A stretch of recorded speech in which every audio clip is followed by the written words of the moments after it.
Magandang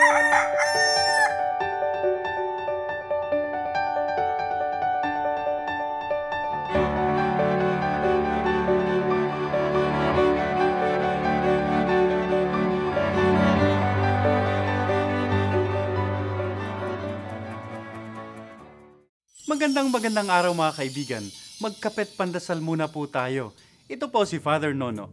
Mga kaibigan, kamakailan po ay nagbigay ako ng 3 araw na retreat sa isang grupo ng mga young professionals. At noong ipinaliliwanag ko po sa grupo kung paanong mahal tayo ng Diyos kahit tayo ay makasalanan, may isa po sa kanila na hindi ito matanggap.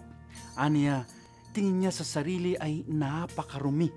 Marami siyang nagawang kasalanan kung kaya't hindi na raw siya karapat-dapat na mahalin pa ng Diyos.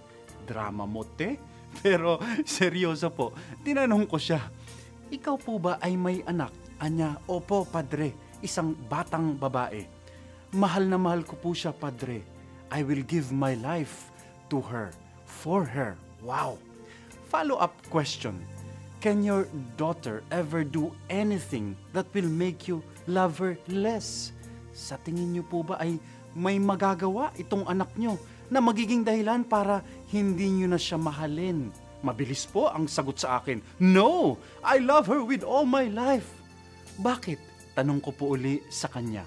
Bakit di magbabago kailanman ang pagtingin mo sa kanya? Bakit mamahalin mo pa rin siya kahit maglupasay siya sa putikan? Simple po ang sagot sa akin ng ina. Dahil anak ko siya.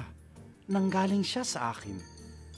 Ganon din, ani ko po, ang pag-ibig ng Diyos.